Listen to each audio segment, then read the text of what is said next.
What's going on, guys? Welcome back to another episode of the 100% Real podcast.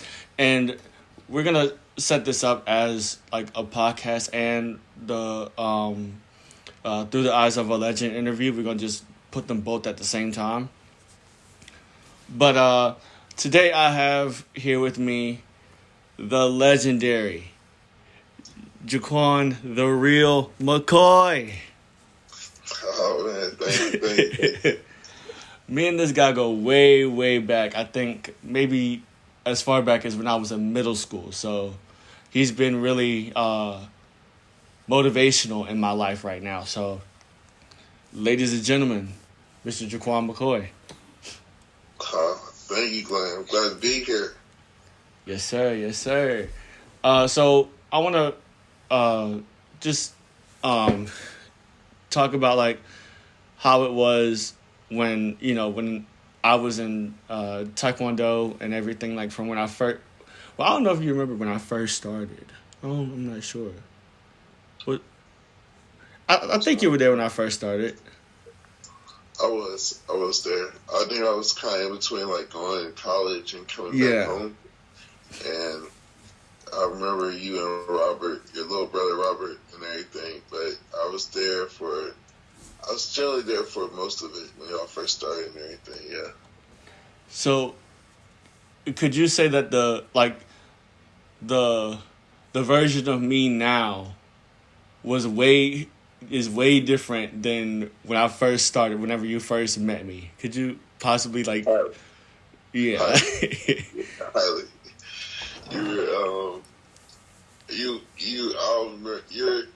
You're more outgoing than you were back then. For sure. You were a lot shyer and everything, and you really, I think, martial arts and Taekwondo helped you come out of your shell and help you be able to express more and everything. So, definitely the difference. For sure. I'll say that too, because like whenever people that I've known for like a long time, they'll ask me like, when did you start being like this? You were never like this. I was like, it's probably because of Taekwondo, because that taught me pretty much everything from my confidence level to discipline, everything. And I just apply that with everything I do. Mm-hmm. That's right. And so, yeah, like I said, me and Mr. Jaquan go way, way back. We've what have we done? I forgot that fast. He's been to a couple of my birthday bashes and parties that I've held here at the house. So, like I said, it's nothing but love, my brother. And it's Christmas Eve, and it's also your birthday. Happy birthday, man! Oh, thank you. Yeah, old. Yeah. So, dang, it's been this long. That's crazy. From what, 2000? Ooh, like 2008, maybe. Yeah. Maybe. Yeah. 2008. Yeah, that sounds about right. Yeah, because I was 13 at the time. Mm-hmm. Wow. Yeah, so he's been there in my teen years, everything. Seen me grow up literally. And I gotta say thank you for everything, man. That's no problem. That's what I do it for, is to see the growth. That's why I love teaching Taekwondo and like helping the youth. Like I like to see from when you guys start to where you guys go. It's like that. Like Bruce Lee says, it's not the journey, it's not the destination, but it's the journey. Yes, and sir. I like to see that. Like that's great stuff. You know what I'm saying? And I think with you inspiring me to do these kind of things made me start doing Boys and Girls Club. And so I've been doing that I've been working there for a good maybe 3-4 years now. So a lot of what y'all have taught me from like discipline, confidence, everything like that. I use that with the kids I work with that have maybe like low self-esteem and all kinds of stuff like I had growing up. So I take all of that, give my knowledge to them, and watch them grow over the years. So Right. that's a that Taekwondo has played a big part in my life, and it was my life for a lot of years, almost 10 years. Mm-hmm. So Sir. like 8 or 9 years, I would say. Yeah. Yes, sir. Um. So yeah, I remember when I couldn't when I couldn't break the brick for my black belt test. That was tough, and I think you came to talk to me and everything, and how stuff was gonna be fine, and I think Master Young gave me the option to use my foot, and I was like, oh, I think I can do this. I can do this now. And when he said it, I was like, okay, use my foot. I was like, this is gonna be easier than I think it's gonna be because my foot has so much power versus my hand. Right. And so when I did it, it felt amazing because all that work that I've put in through those 8-9 years of Taekwondo finally paid off. Even though I was wearing shoes that day, but I think yeah, Taekwondo has been really helpful to me since I first started, and I do want to get back though. I'm not gonna lie. I do want to get back and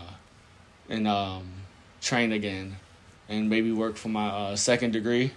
So And like I say, once we know our saying, once a black belt, always a black belt. and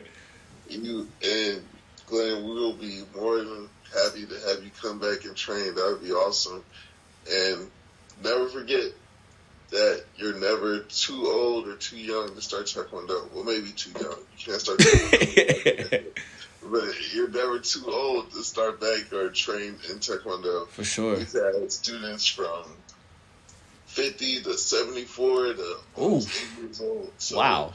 you know, everybody's more than capable of training and experience, you know, Taekwondo or whatever martial art that they might find suitable. You know what I'm saying? Yeah.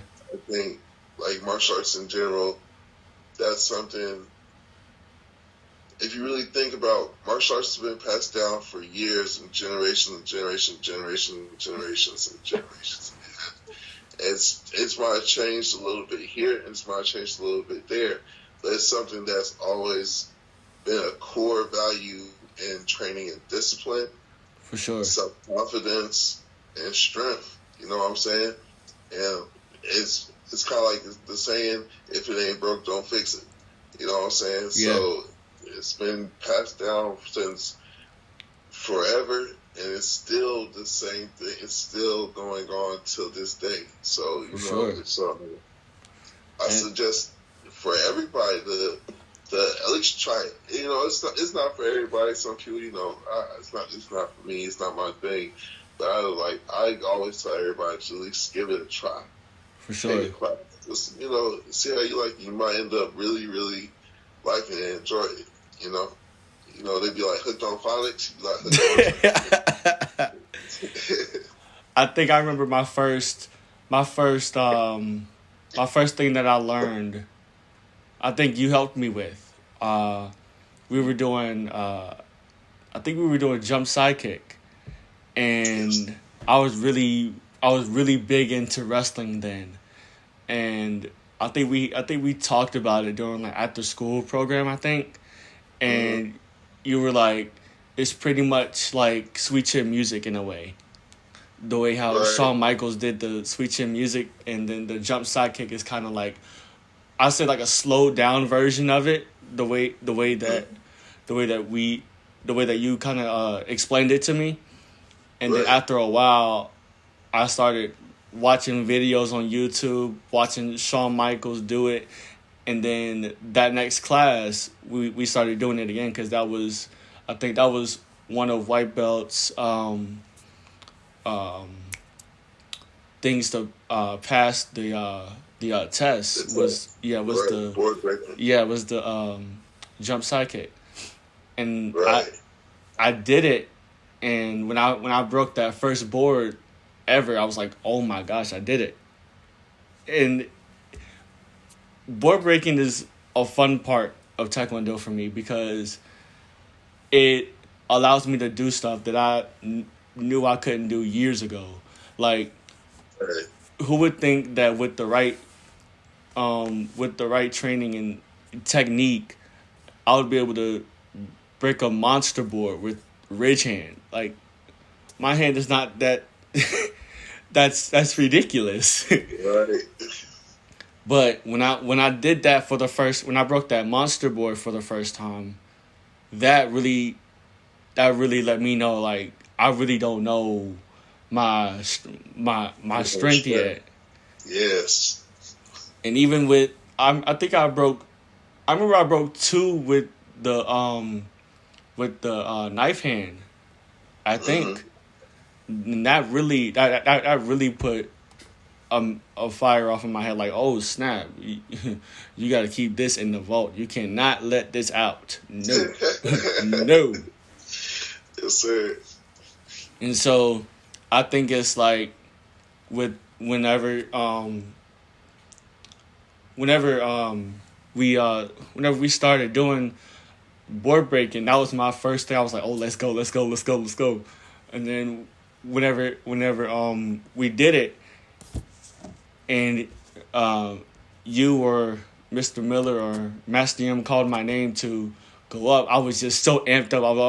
I was ready to break these boards. I was so hyped. I was like, oh, let's go.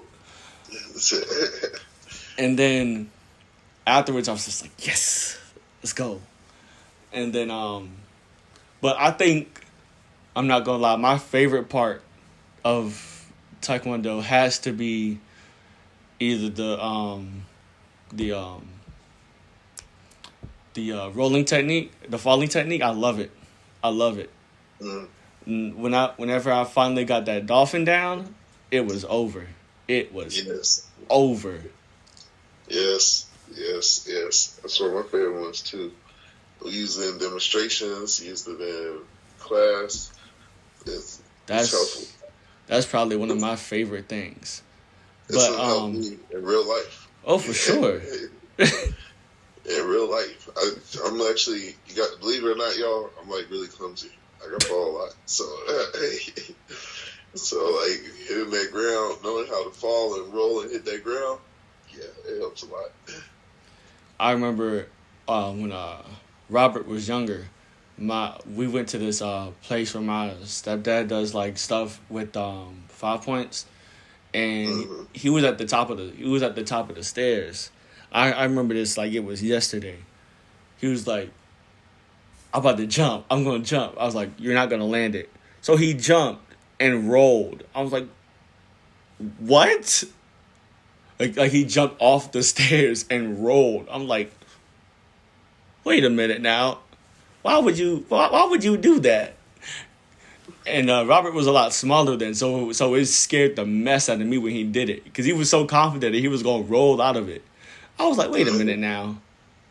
This ain't right. But really possible. That's why Master M named him Super Robert. He was Super Robert for a reason. He was Super Robert, yeah. And then I think the hardest thing I had to do in Taekwondo, circuit training. Oh, that's my favorite. But you helped me push through and get through every single obstacle that we had to do. So I want to say thank you for that because you know my limits and especially with my medical condition, you know what what um what needs to be done as far as me getting through everything. So I want to say thank you for that as well. That's a big thing, to having like a really good instructor, and that's something that Master Yim helped me train as, and it's something that he's really good. Master Yim's really good at saying as well as knowing how far to push. You have some people that might push just way too much, and you end up like really just hating it. Like, you know what? I hate it. I quit. And then you have some people that don't.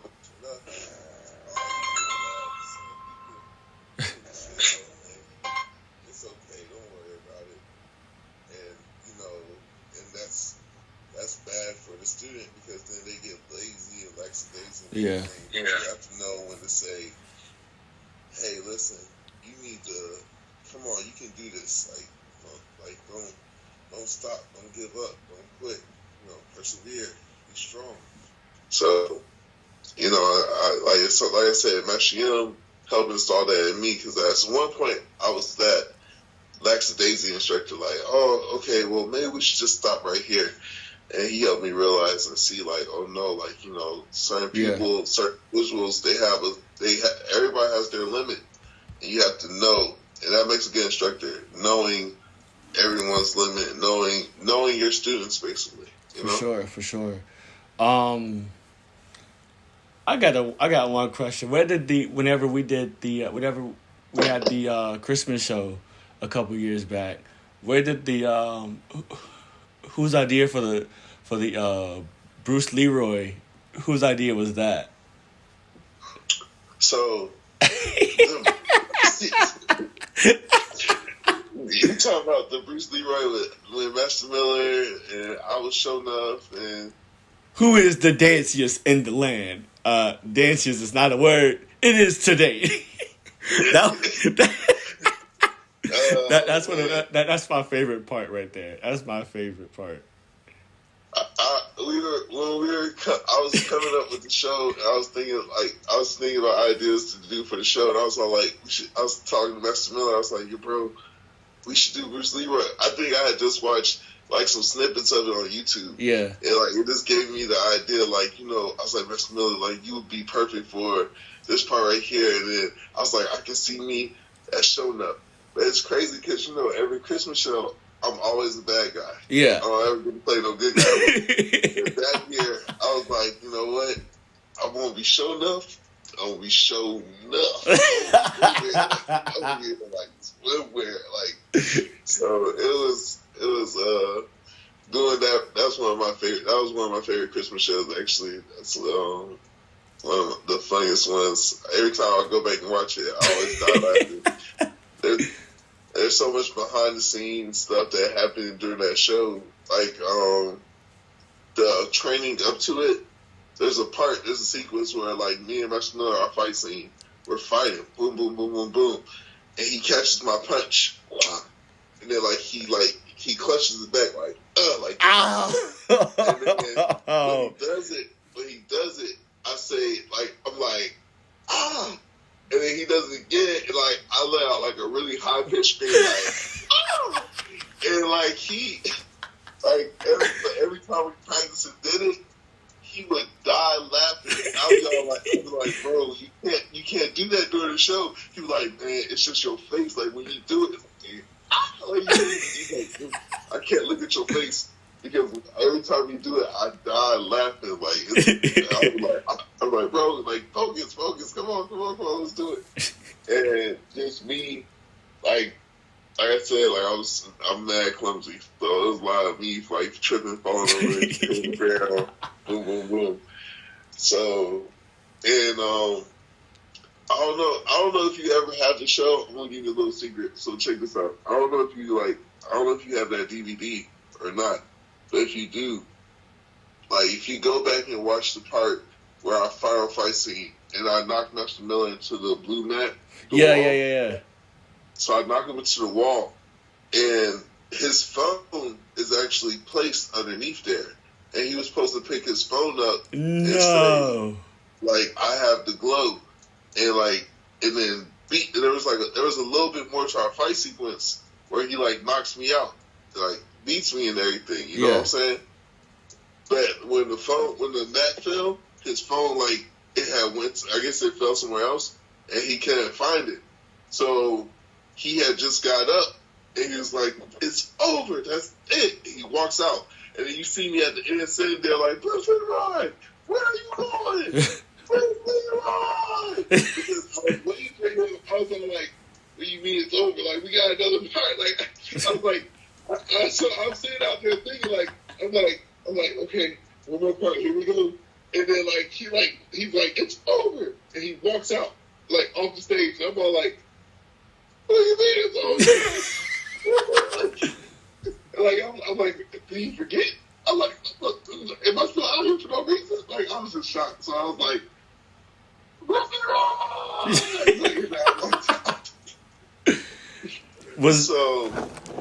I'm trying to think. Was that the same? Was that the same show where Robert finally got that no hand cartwheel? I think that was. I think that was that show. I want to say that was the same show that Robert got no hand cartwheel. Yeah.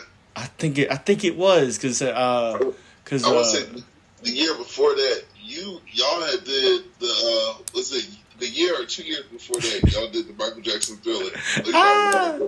I remember that. All right.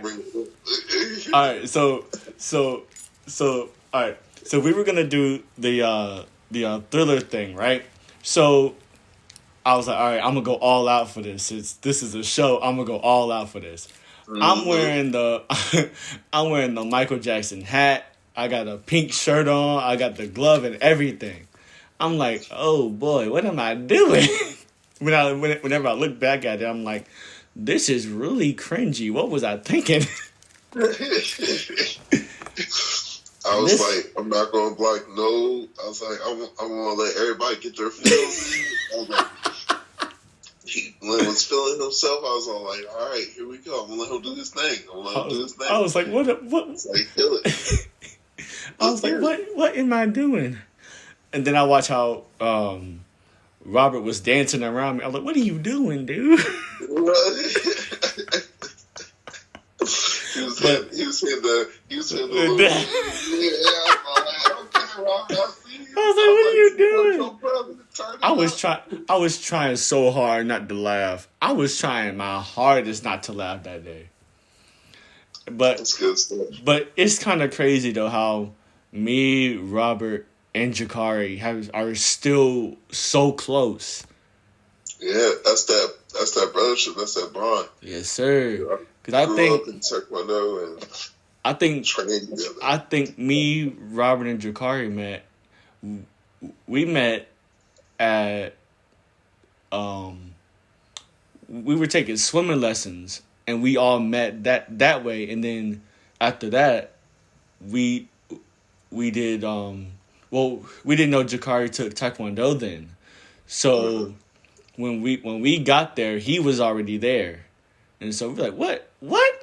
And so after that, it was a wrap. Right. Him and Robert became real close. Jakari came to the house a couple times, and then after that, it's been that. Well, after that, it's pretty much history. I kind of go back on what you asked me earlier about, like how y'all grew up and y'all change. Whoever's listening, if y'all know Robert and Jakari now, they are not the same person they were when they were kids. Like, no, they're not. Like, and I know Jakari, Robert. If y'all hear this is Mr. Jaquan, and y'all have to know I've known y'all since y'all were little,